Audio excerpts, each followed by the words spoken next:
Well, hello out there, planet Earth, and happy Friday. Welcome to June. Supposed to be hot as hell today. It's my birthday month. It's Friday, and it's always Friday with me, Stephen Fry, your SMB guy. ICYMI, or in case you missed it, SMB stands for Small and Medium-Sized Business. For the last 20 years, I've been a consultant for SMBs, a voice and a sounding board for business leaders, advocating on their behalf, their employees too. I believe very strongly, everyone, in sharing stories, providing perspective, and creating connection. So every single Friday, you can find me here on talkradio.nyc doing just that, lending what's left of my mind and my voice to this radio show where I interview SMB leaders and their trusted advisors. One thing that I've noticed fairly consistently over the years is that some of the best thought leadership for business actually happens on Friday, just about the time we feel that freedom of the weekend coming. However, we're also anxious to start the weekend. These crucial pearls of wisdom, they're often overlooked, they're forgotten in favor of our fun activities and our freedom from work, especially on a weekend like Memorial Day weekend, which I hope you guys had a great time. Here on the show, we take advantage of that weekend freedom and clarity. We discuss popular topics that are on the minds of SMB leaders and trusted advisors. The name of the show, once again, not just a play on words. My last name means free in German, so little food for thought for you guys out there. I made it through Memorial Day dance weekend recital. I even got a softball win under my belt. Great to see my daughters crush their routines, and even greater that I don't have to show for them to dance class at all for the next 2 months. My older daughter, Hayden, and her friends had their 5th grade dance last night. They all seem to have had a blast. No drama or apparent lives ruined, so obviously that's awesome. I've spent lots of time around family and friends this past week. Today, June 2nd, always reminds me of family. It's my uncle's birthday. It's a cousin's birthday. It's a cousin's anniversary. Really hard not to think of family today. So today, we have a returning champion to the show, my cousin who comes to mind when I think of entrepreneurs in the family, and we're going to kick around a discussion about making community and content connections. The Capital Factory is a spot in Austin, Texas that features entrepreneurs, venture capitalists, and technologists that are really looking to shape the startup community in the Austin, Texas area. As you would expect, each of these folks has their story to tell. And many people out there are really looking to hear these types of stories, especially today. We're hanging with my cousin who, since we last spoke, has been producing and editing a podcast called Austinpreneur. This show gives a glimpse into how Austin made itself a tier 1 city for technology, creativity, and startups. There are key insights being shared for building your own success story in topics like fundraising, building products, sales, investing, and creating company culture. So we're going to have some fun here today. Talk is cheap, as always. We're on talkradio.nyc. We don't want this to just be talk. The goal here is let's use the insight on the business landscape and create more impact on Monday morning. Far too often in the travels I've had, the SMBs are focused on a product that's going to solve all of their problems. Some shiny new mousetrap, some magic wand. One consistent thing out there, products change every day in everything we do, personal, business, doesn't matter. You got to surround yourself with the right people first, execute a process that makes sense to help you get to your goal. You do that, the right products will be there when you need them. You got to start with the people. So I know I have the right people around me today because we share some genetics. Once again, my special guest is Aaron Handwerker, co-founder at Akia Key and producer for the Austinpreneur podcast. So 2003, real quick about Aaron once again, he attended Indiana University to pursue a degree in fine arts while studying at the Kelley Business School. He left Bloomington in 2006, like many recognized entrepreneurs, without a degree, moved back home to California and assisted his family in the care of his ailing mother and to try on a shirt with a blue collar. During that time, Aaron jumped into retail telecom, quickly found himself as a top performer and leader. To build his skills, he studied instructional design, Bloom's taxonomy, reinforcement theory, and other adult behavior modification strategies to enhance the sales experience and for internal and external customers. In 2009, Aaron joined his dream team at the world's largest fruit stand. You might know them as Apple Incorporated. After a few short months supporting iPhone sales, Aaron was quickly promoted to a software training position where he facilitated at Apple retail locations to educate and inspire Apple users to maximize their productivity and creativity with advanced programs. For the next 10 years, some of Aaron's professional achievements were steady professional development leading to promotions and surpassing of milestones, multiple global team performance awards, market level behavior modification training and development, And in 2016, these achievements led Aaron to an internship and transition out of the retail training space and into content production for Apple at the campus in Austin, Texas. So, a lot of good background here that's going to lead into a beautiful discussion. Aaron's creativity and passion for empowering others through efficient use of technology guides his entrepreneurial compass while he continues to apply his leadership skills and high level scope to make holistically impactful decisions for every business opportunity he encounters. So, he is absolutely the man to chat about with this topic. We heard a bunch about A Key last time. We're going to get some updates on that as well. We will discuss some of my favorite questions around movies, TV, and music, which we've done with Aaron before. We're going to take a different spin on it this time. Joining us from that awesome technology hub, the startup community, the Capital Factory area of Austin, Texas, my cousin, my buddy, Aaron. Great to have you back. Hey, Steven. It's great to be back. How are you? I'm living it up, baby. I just wish that I had a chance to see you during South by Southwest. I didn't make it down to Austin, but I know you had some good times there yourself. A very exciting time. South by Southwest this is my first experience being there at all, whether as a guest or a participant, and being able to record the Austinpreneur podcast while I was there and meet people who were extraordinary coming in from all over the world was an incredible opportunity. If you'd been there, it just would have been 500 times better. Exactly. I didn't want to say it out there, but I'm glad you said that. So, Yeah. The idea of being a guest and being somebody who's participating in these events, I think of you as the perfect candidate for this because you yourself are an entrepreneur. You have a key, you have your Arteries organization, which, we definitely want to tell people about, but now you're adding the voice and sound bites to other people's stories who are, venture capital folks, entrepreneurs, startup companies. Tell us a little bit about this journey. How did you get where you are today with this? It's funny hearing you talk about my journey feels like it's not something I did. It feels like you're describing a path, a resume, and living it and experiencing it and changing from it. It's like I'm a different person now than the person who worked at Apple those many years ago. I'm a different person than the guy who worked at Apple 6 years ago in content production. And but I'm still kind of using methods and madness like you talk about regularly to kind of guide my way and get me where I am. So some specifics on the journey, with Apple, especially towards the end of my career there, it was around content production and instructional design, producing content in order to get people to think and behave certain ways. And you do that by understanding what makes people think and incentives. And I like to do what's called ice cold listening, which stands for incentive, care, and execution. Listen for what is incentivizing this person. How can I align what I care about with this, and how do we execute on it together? And taking those and having to apply it to other people's stories is a challenge in itself, but it's something I was challenged with at Apple. There, we made all sorts of stuff, podcasts, commercials, small anagraphics is what we called them. And they all had different intentions, different audiences. They would go all over the world. Might be salespeople, might be customers, might be internal executives. It might be investors. They would go all over the place. So understanding who this was for and why and all of that really helped me as an entrepreneur, because as I saw other problems in the world I wanted to address, I needed to know how to communicate them out and get people to believe what I believe in terms of addressing them. But after leaving Apple to pursue my entrepreneurial endeavors with Arteries, you don't expect a global pandemic to start 3 months later. Like you don't, so I left the comfort of my scheduled salaried job, doing things at Direction, to get into the entrepreneurial thing. I want to help people. I believe I have something that maybe can.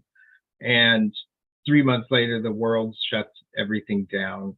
and you have to pivot around, and that led to Key, which is a community-based delivery service that allows people to take advantage. I love your shirt. Yes, both rocking the brand today.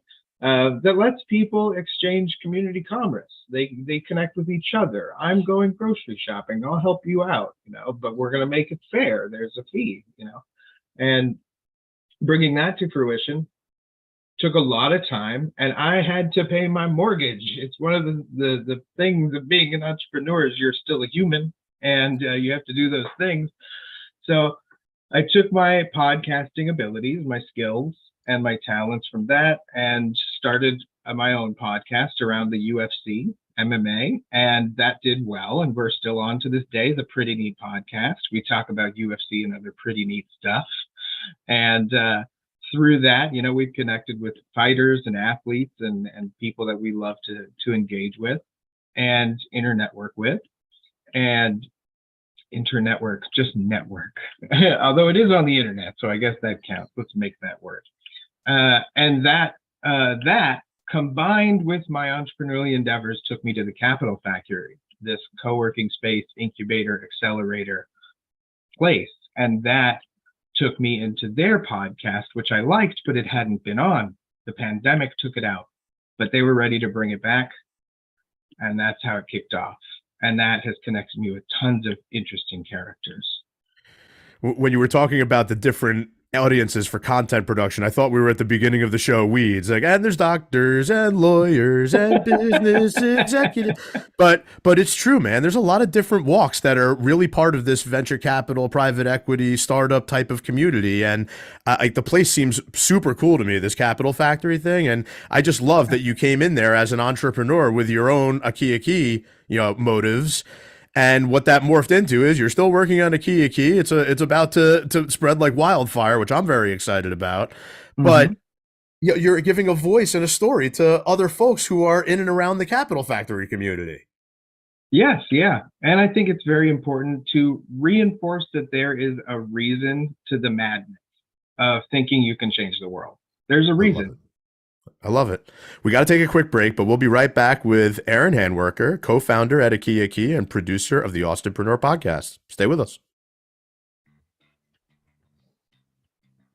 Are you a business owner? Do you want to be a business owner? Do you work with business owners? Hi, I'm Stephen Fry, your small and medium-sized business or SMB guy, and I'm the host of the new show, Always Friday.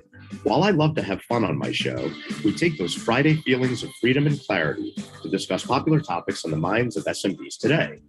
Please join me and my various special guests on Friday at 11 a.m. on talkradio.nyc.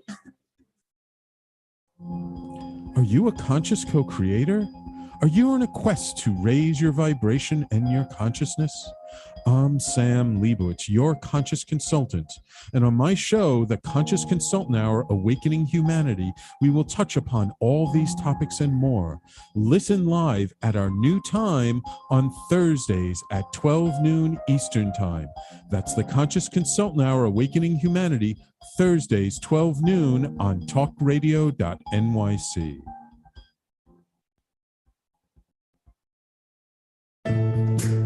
Are you on edge? Hey, we live in challenging, edgy times, so let's lean in. I'm Sandra Bargman, the host of The Edge of Every Day, which airs each Monday at 7 p.m. Eastern Time on talkradio.nyc.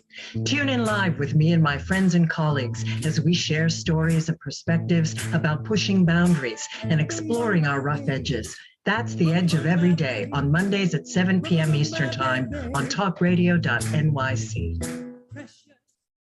You're listening to Talk Radio NYC. Uplift, educate, empower.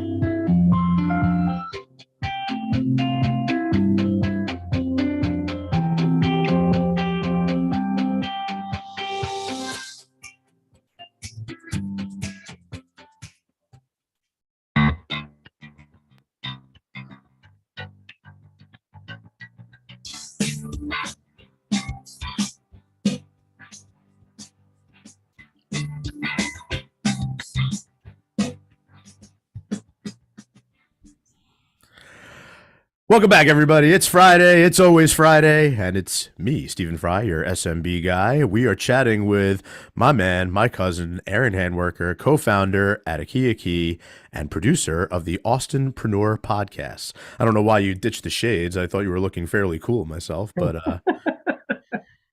Because I'm inside. I'm inside too, man. I'm in the basement studio. I look like a knucklehead if people come in. Oh, okay. Actually, that's true. Sunglasses, I do think, can be appropriately worn outside or in a basement, because that's where poker games are held, and Correct. also broadcasts of podcasts. Well, before we go back to my world in my basement next to the green screen and on the air, let's sit out by the fire pit for just a moment for some quick self-reflection here. So, last week I interviewed my buddy Raul Jaggi. He has his own digital marketing agency, and he's doing some content for one of my favorite local places, maybe one of my favorite places on the planet, but certainly local to me, the Bear and Birch Sauna. And I had mentioned to everybody that we're going to do a live broadcast from there on Friday, June 30th, before they close up for the summertime. Not many people want to sit in a 200-degree sauna when it's about 100 degrees outside. So That's they do Texas, by the way. Yeah, I'm not coming to visit you during the summer, bro. I love you, but you can come up here to the Jersey Shore, all right? Good call. Good call.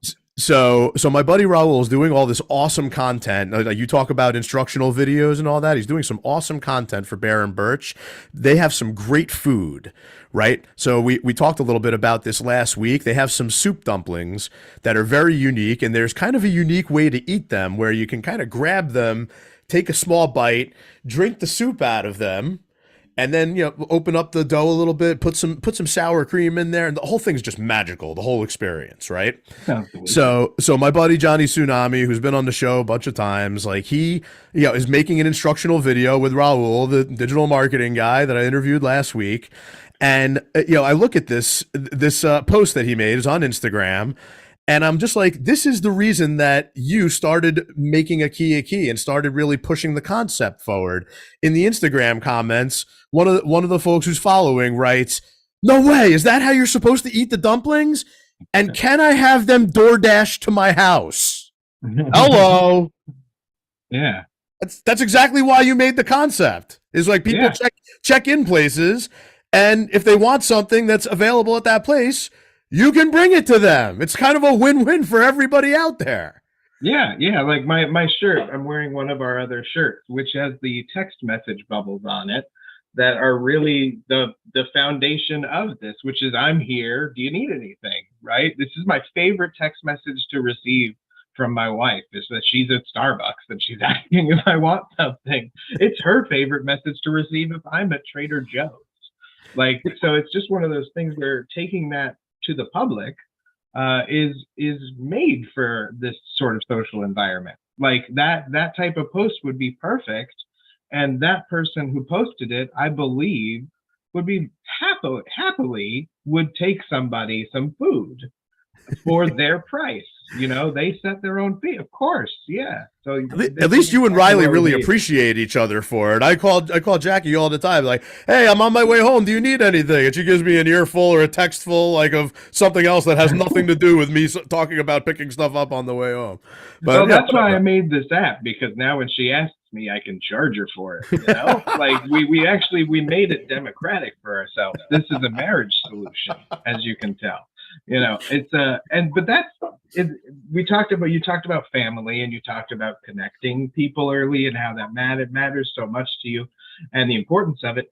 That's what Akia Key is getting food or goods or services exchanged between one another is a person to person thing. It's about the connection. It's about the community. It's about being a family with these people. And these more centralized entities, which are good, they provide a great service, they solve a problem, they make people happy. That's valuable. But ours just removes kind of that extra layer. This is a network. I'm here. I'm willing to help. You need something. You want help, and you're willing to go directly to the driver rather than having to go to some big overarching thing. So it is very much about that sort of family connection and enabling each other, enabling one another. I can do it. I am here. you're there, things can get done. Let's help each other. And there's a pathway to something copacetic there, and far more so than what exists today. The whole mantra behind talkradio.nyc is uplift, educate, and empower. And I think there's so much here to this whole concept. This is the method part of the show. This is the science behind what you do, what you're doing, how you're doing it, how you're going to market for it. And another thing talkradio.nyc is really big on is community. And I'm very big on community. Community, you could call it an extension of family. Like, I lived around a fair amount of family in my community here and grew up here and moved back here, which was not always the plan, but hey, it happened. This whole community concept, going back to my Bear and Birch example, the Bear and Birch is its own community of people. Like, there's people straight up where you mention, hey, I belong to a sauna club or whatever, and they're like, what the hell is that? And they have a million questions, and they have all kinds of images of things that they don't even remotely accurately reflect what it is. Yeah, I've never had that soup before, but I definitely want it now. And they have inside the place on one of the TV screens, they have like constant cycling pictures of the soup dumplings, and it makes everybody drool while they're sitting there. But the point is that that not only is this something that goes out into the ether with the social media marketing and promotion as far as how you go to market and how you get some engagement, but it also touches the community that's already involved here. Like, this person knew about the Bear and Birch, knew about the particular facility and the concept, but the whole idea of how to eat the dumplings was a totally new idea to her. Yeah. Yeah, and I think that sort of engagement, the delivery space, the community commerce space, it's ripe for that sort of engagement. When I want to try something new, I'm kind of limited to whatever the menu is that's available somewhere, or maybe some Yelp reviews and things like that. Wherein, if perhaps I order from a place regularly and I see that a person who delivers it to me regularly checks in at a different restaurant that I've never thought of trying before, and they put in their check-in note, you have to try the soup dumplings. And here's a YouTube video on how to eat it correctly. That's the dream. Like, it's not just sharing the commerce, it's sharing the experience. Absolutely. And the sharing the experience is what a lot of people want to see, hear, and feel these days. And I feel like it's this whole, the bones behind it, building the community, that makes the community stronger, sharing the experience and sharing the story and getting it out there. Mm-hmm. And we're sort of reclaiming it too. Like, right. I don't know if you remember when the other delivery sort of thing sort of started, it was like exciting. Your driver just got here, the doorbell rang. It's like, oh my, I've never getting KFC delivered. This is mayhem. Like, you're a great thank you person. And COVID changed that. Everything became door drop off, contactless delivery, photo verifications. It takes the human out of it. Right. And that needs to come back. It just has to, for the health of society. And it is. And I think that some things like this will make it come back. And while you can get a menu for what my buddy Johnny Tsunami is eating up there online, they don't deliver food. They don't, it's not set up for, oh yeah, come in and grab and go this food. Yeah. There's members who go to the sauna club, and there's people who buy a day pass to go visit the sauna club. If you happen to be there and checked in for the Aki World, then you can bring somebody Hinkali soup dumplings. Exactly. Yeah, and it takes the labor off of the business. And labor may not be the right term, because yes, they have to make the food, but it takes all of the necessary integrations and effort and understanding away from the business. The business, a great story I have from Apple. I helped a gentleman who came in. He ran a landscaping business, and he got complaints that his website was terrible. And okay, I understand. Come on in. We'll help you build a new website for your business. And when it came down to looking at his business, he had the highest reviews on Yelp. He had the best comments. The pictures on his website of the work they do is fantastic, but the website trash, looks hard to look at, weird Right. fonts, everything's different sizes. And he really didn't want to work on a website. He really didn't want to. He wanted to get to work. So we just added a line of text to the top of the page that said, sorry, our website is crap. We're too busy making awesome landscapes. And he no longer had negative reviews of his website. People, in fact, flipped it to, this is, your website's hilarious and your photos do shoot. It reminded people to focus on what the goal is. And and achieving those mutual incentives. I went way, thinking about that story took me way down memory lane, away from the question. Well, we'll save some of that for the next segment where we like to share the stories. But let's retrace some steps to a place that you checked in at a little while back called the Capital Factory, right? So a key, your concept, community commerce. Somebody checks in somewhere. Hey, I'm here. Do you need anything? Right. So your concept led you to the Capital Factory, to that community through, a program where you ended up, having some exposure there and spending some time there. And then that led to the Austinpreneur podcast, which I know we're going to talk a little bit about in the next segment as well. And this is just such an awesome segue to me because, you have this community commerce, platform, app, mantra, methodology, whatever you want to call it. And now because of what you had developed with community commerce and a key and all of that, now you're embedded in a community that is full of other folks with startup initiatives and other cool concepts and everything. And now we're highlighting them and putting their best foot forward, creating some awesome content, moving forward and getting them up and running. This is one of the coolest things I've seen you do in a while. Oh, well, thank you. Yeah, I think it is a great segue, that the method of finding the results that are going to benefit us mutually, that's pretty normal. The madness comes when you realize that nobody does it the same way. Right. Yeah, and that's dispelling probably some stereotypes that people have out there of, they got a big check, so they were instantly all good and running to the bank and everything. It doesn't work that way. There's no right way. There's a ton of wrong ways. There's no right way and there's a ton of wrong ways. I like that. That should be the name of our new joint podcast together. A ton of wrong ways. We could do it really well, I think.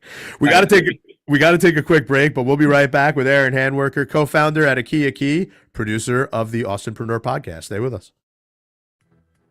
Are you passionate about the conversation around racism?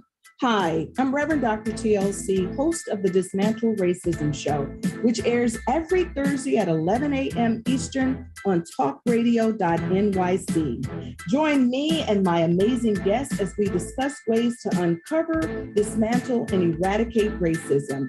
That's Thursdays at 11 o'clock a.m. on talkradio.nyc. In a post-COVID world, you may have many unanswered questions regarding your health. Are you looking to live a healthier lifestyle? Do you have a desire to learn more about mental health and enhance your quality of life? Or do you just want to participate in self-understanding and awareness? I'm Frank R. Harrison, host of Frank About Health, and each Thursday, I will tackle these questions and work to enlighten you. Tune in every Thursday at 5 p.m. on talkradio.nyc, and I will be frank about health to advocate for all of us. Hey everybody, it's Tommy D, the nonprofit sector connector, coming at you from my attic. Each week here on talkradio.nyc, I host a program, Philanthropy in Focus. Nonprofits impact us each and every day, and it's my focus to help them amplify their message and tell their story. Listen each week at 10 a.m. Eastern Standard Time until 11 a.m. Eastern Standard Time, right here on talkradio.nyc. You're listening to Talk Radio NYC at www.talkradio.nyc. Now broadcasting 24 hours a day.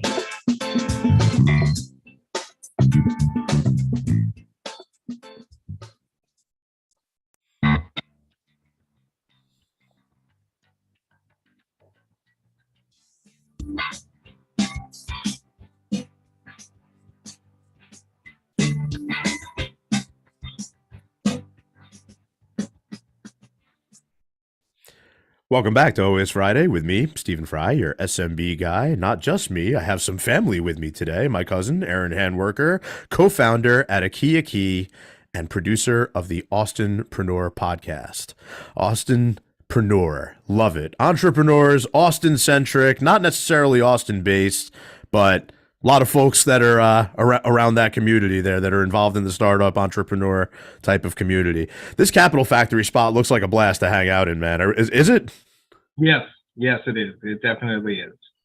Because I mean, it is a combination of event venue. So they host a ton of live events, which are panels, lectures, things like that from guests all over the world. They have co-working space, of course.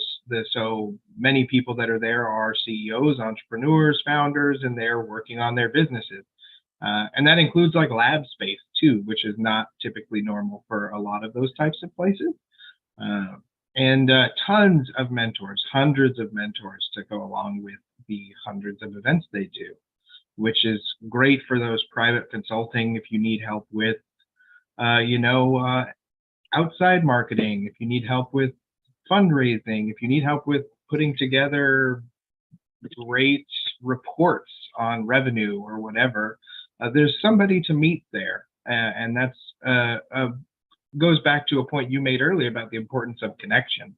Mm-hmm. And this is it is the heart. They definitely want to be the center of gravity for entrepreneurship in Texas. And they're achieving that. They really are. The founder, Josh, is a major player at UT in their entrepreneurial programs. And they have billions in terms of funded investments with their startups on their portfolio. And those range from protein-powered donuts to logistics on the moon. You know, it's incredible the level of. Whoa. Protein-powered donuts? Yes, you can eat guilt-free. EliteDonut.com. Free shout out. Notice how I went there instead of the logistics on the moon type of thing. Yeah, that we can't really go into. We'll save that for another therapy session.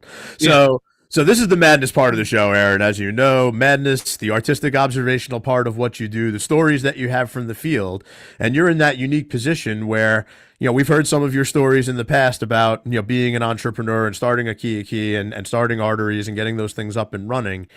But now you have the Austinpreneur podcast and you have this community of connectors, not only for your business, a key, but for all the other businesses that are becoming part of the Austinpreneur podcast community. So I know you have all these stories kind of near and dear to your heart.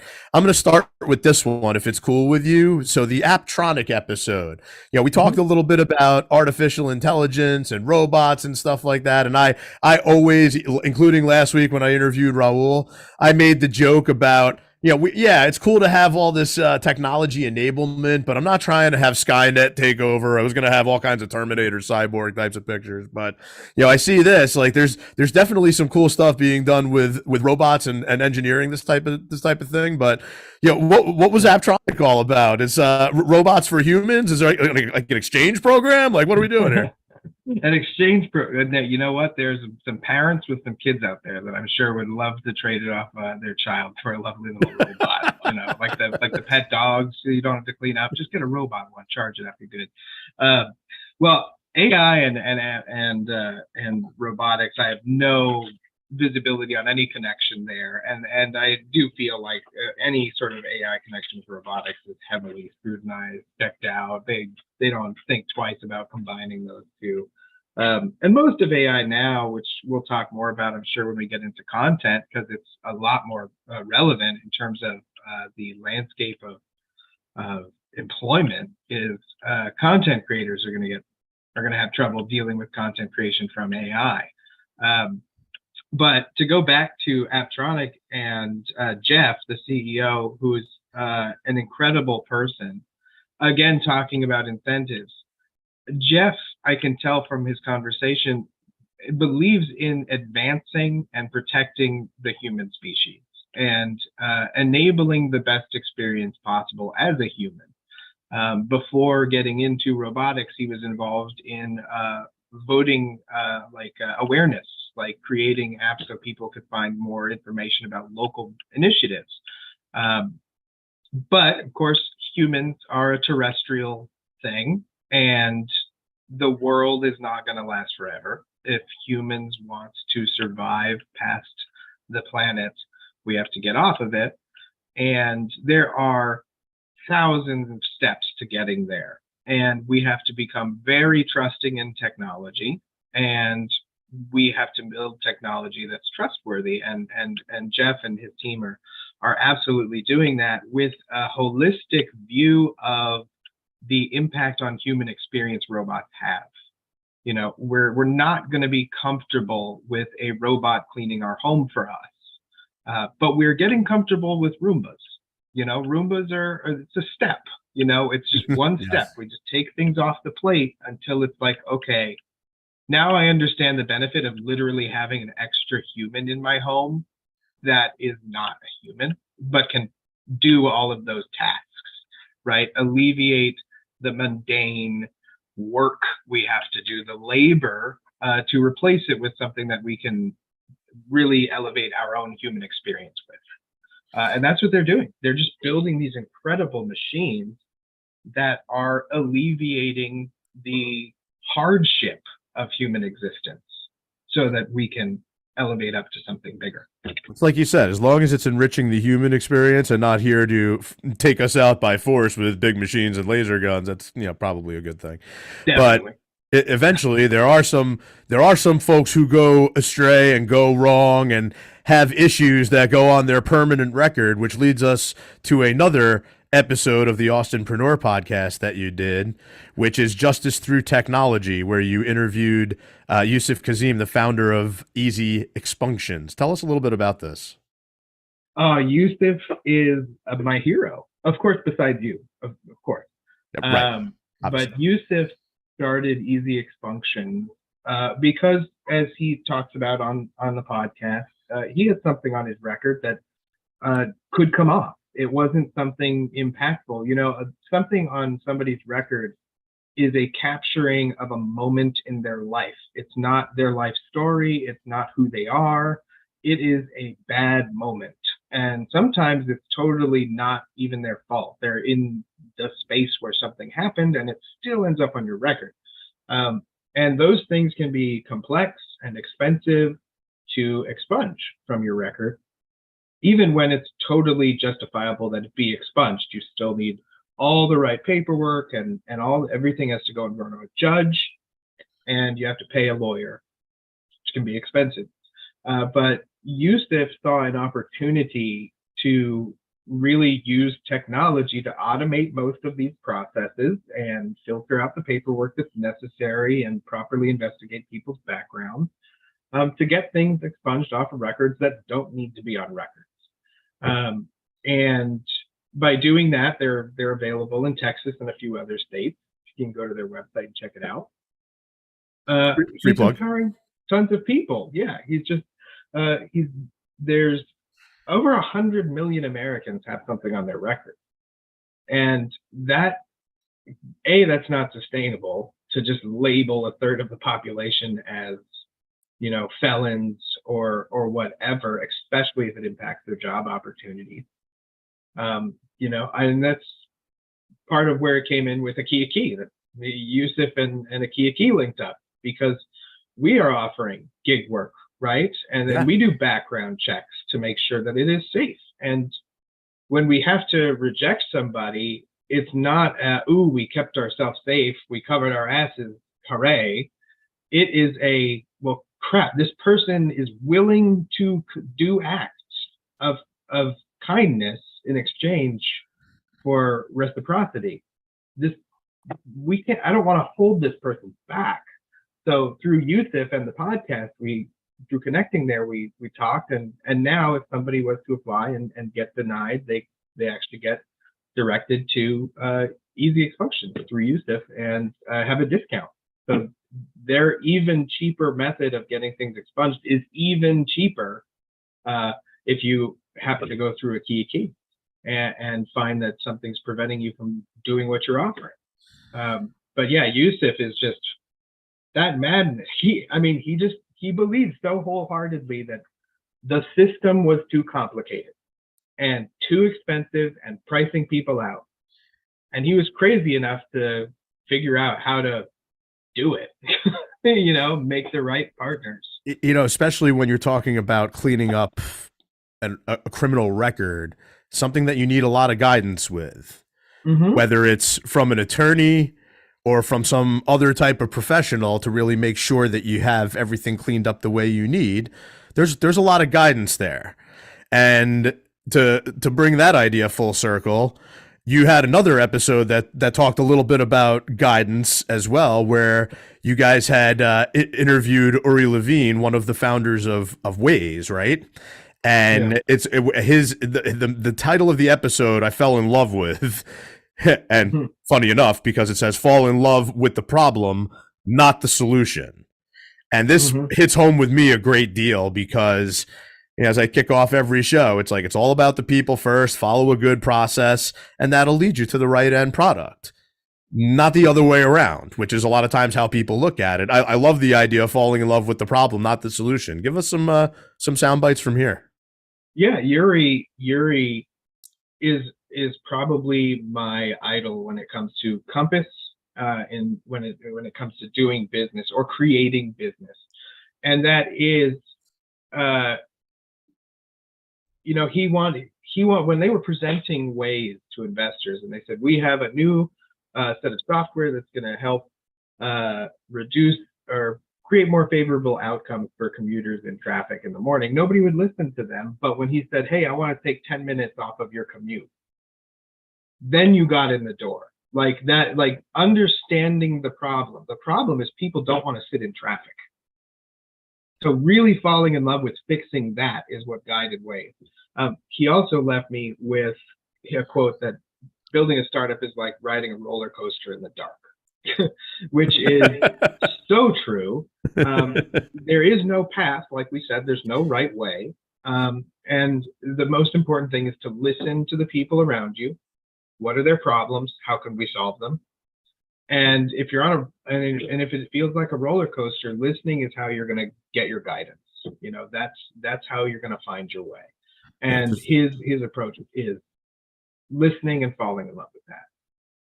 Just don't go flying off the roller coaster is probably the safest way to deal with all that. No, 100% agree. People don't want to sit in traffic, especially if there's real-time traffic updates, and Waze, very often does a good job of that. Like if there's a normal route that you take and kind of mindlessly every day, today you might not want to take it, and here's why. That's really falling in love with the problem, being able to fix that on a daily basis. Yep. We got to take a quick break. We'll be right back with my boy, my cousin, Aaron Handworker, co-founder at Akia Key and producer of the Austinpreneur podcast. Stay with us, everyone. Hey, everybody, it's Tommy D, the nonprofit sector connector, coming at you from my attic. Each week here on talkradio.nyc, I host the program Philanthropy in Focus. Nonprofits impact us each and every day, and it's my focus to help them amplify their message and tell their story. Listen each week at 10 a.m. Eastern Standard Time until 11 a.m. Eastern Standard Time, right here on talkradio.nyc. Are you on edge? Hey, we live in challenging, edgy times, so let's lean in.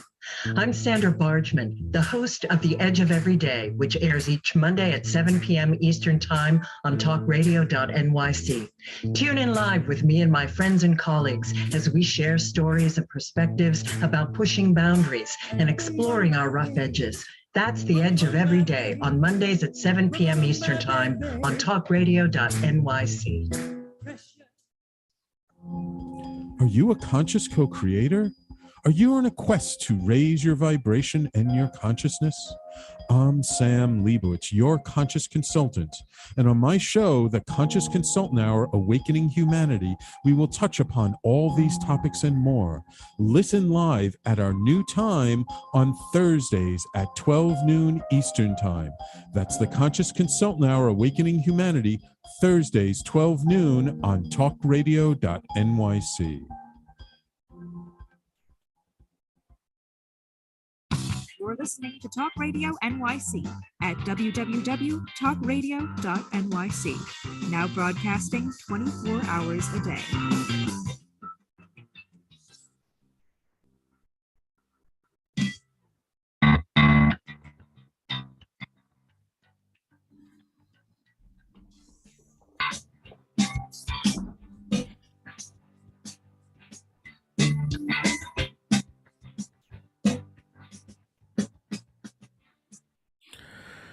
Welcome back to Always Friday with me, Stephen Fry, your SMB guy. We are chatting with Aaron Handwerker, co-founder at Akia Key and producer of the Austinpreneur podcast. Some great stories here. You guys got to check out the Austinpreneur podcast. If you go Google Austinpreneur, you'll be directed to the page through the Capital Factory and all of that. That gives you the rundown of all the episodes.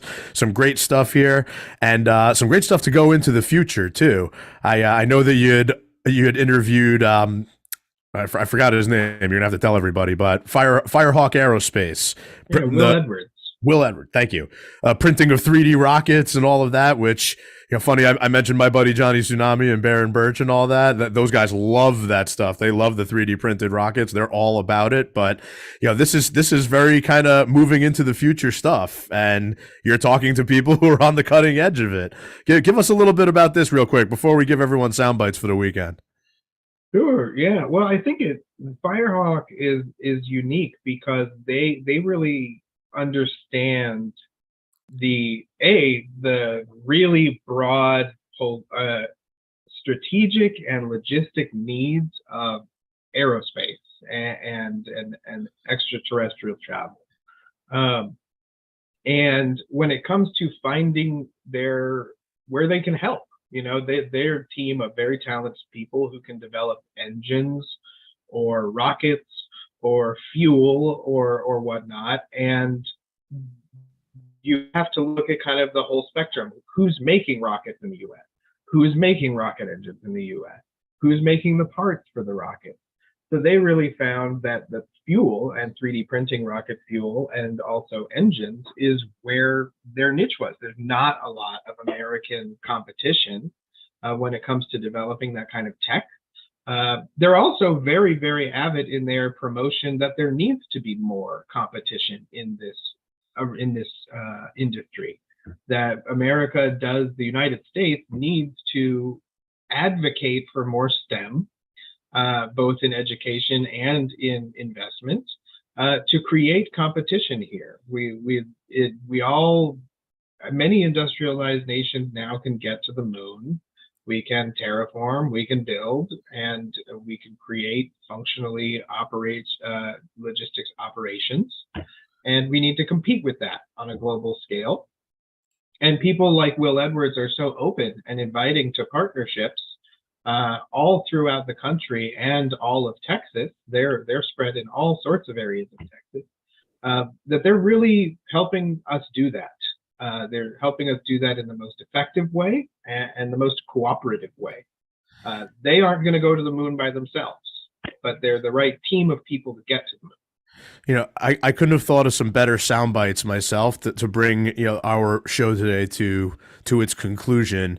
When you're talking about the idea of community, a lot of times creating competition doesn't sound like it jives with that, but I love the way that you just put that, because I've always been a big fan of what I like to call cooperation, which means that there's reasons that people are in business, even though they might be similar reasons, especially when I'm thinking about the digital marketing agencies, like interviewing Raul last week and things like what you're doing with the Austinpreneur podcast. Especially when you're creating content, a lot of people feel like they might be giving away the secret sauce, almost no pun intended, with respect to how to eat the soup dumplings, the hinkali, right? It's like, you're not giving away the secret sauce. You're uplifting, educating, empowering the community. And by doing that, the same way that we like to do when we do these talk shows every week, when you do that, you get more engagement, you get more traction, you get more clients, you get more members, you get more customers. Am I wrong? No. And inviting that sort of that inclusivity and the diversity that you gain from that totally changes perspective. Like you find that people from certain parts of the world who are just as educated and just as powerful thinkers in aerospace, as an example, as anywhere else. But because of their culture, maybe there's just this really intense understanding of the importance of water and hydration. And that could totally change the direction and how they apply their skills to whatever project they're working on, right?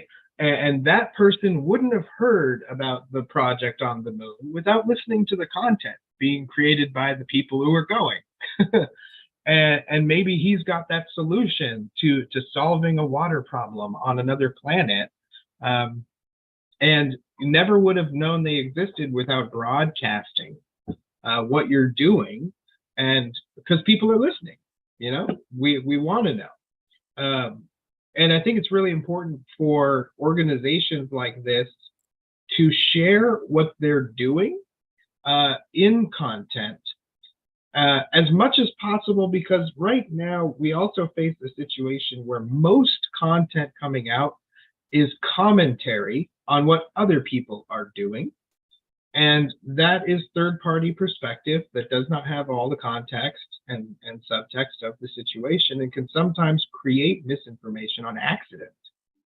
So it's one of those things where these initiatives that are promoting factual events that are occurring and are inviting engagement with it, that needs to be more and more and more and more, and it has to be shared more and more and more. Less commentary, more what happened. Yeah, no, I 100% agree. Do you feel like, the same way that I have felt as of late when kicking around this idea that everybody has content and storytelling and podcasts and digital marketing all on their mind, whether they're doing it half-assed, they're looking at doing it, they've considered doing it. It's on everybody's mind out there. But there are some folks I come across where they feel like they don't want to share openly some of the things that they're doing. They feel like they're sharing some type of secret sauce. And I can't help but think it's, first of all, there's the idea of having the abundance mentality, and that's where things really cool start to happen anyway. But it's just like, like this information is available everywhere. And maybe that's part of the abundance mentality too, is that there's so many places to look for what you're talking about that why wouldn't you want them to look at you? Would you want them to look at a competitor? Like, so put some of your stories from the field, some of your, maybe something you might consider to be secret sauce out there that people can actually engage with and take a lesson from, like the proper way to eat a soup dumpling. Yeah, I totally get it. And the truth is that a lot of people know how to kind of get what they want. They just need the reinforcement from somebody who's either doing it or has done it to say it's okay, and to just go for it. To get to your website, akiyakey.io is the way. To get to Aaron by email, Aaron, Aaron, at akiyakey.io. If you want to call the Akiyakey folks and inquire about this awesome new app that's delivering community commerce, starting in the Texas area and soon to be widespread all over the country, phone number is 510-710-0318. Aaron Handwerker, co-founder at Akiyakey and producer of the Austinpreneur podcast, out of the Capital Factory area in Austin, Texas. Thank you so much for joining us here on the show again. Love you, brother. Love you too. Can't wait to be back.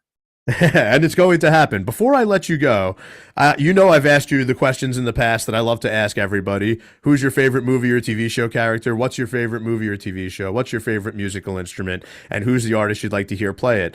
I didn't ask you those today. I asked you right before this segment, which you haven't given me anything yet. I asked you, when you think of movies and TV that give off that Texas vibe, what are the top 3 things that come to mind? You have nothing for me? Because I'll give you mine. I do. I have 3. No Country for Old Men. Okay. Good one. It's slow. I love the randomness of it. I think that the whole coin flips, things could change forever on the coin flip, can be positive. That's one. I like that. And then Office Space. And the reason I jumped to Office Space is because it was filmed here. So a lot of the locations are here. Mike Judd, the creator's from here or lives here. And I can't not sit in traffic without thinking about Office Space every day. A third one is Sin City, oddly enough, by Robert Rodriguez, because his studio is only a few miles away from me, where he films.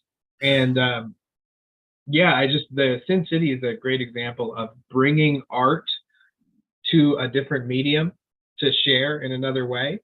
And I love when art can be translated and communicated like that. I absolutely do as well. And we have to wrap this up because the next show is coming on. But I'm sorry to say we didn't align on any three of the ones that I chose. The first one was Walker, Texas Ranger, because if I have the opportunity to put your face on Chuck Norris, I'm going to do that. Love it. Second is Texas Chainsaw Massacre, because if I could put you on a homicidal maniac, I'm going to do that as well. Love it. And then last but not least, I can't help Varsity Blues. It's just, it always hits home with me. It's funny as hell. Love it. Yeah, it's amazing to see high school football stadiums here that are bigger than the NFL stadiums in California. Aaron, my cousin, my brother, great to have you on the show once again. Thanks again for joining us. Appreciate it, man. Pleasure, always. We will see you guys next week, 11 a.m. Eastern Time, Friday, right here on talkradio.nyc, right after Tommy D on Philanthropy and Focus. Until then, bye-bye for now.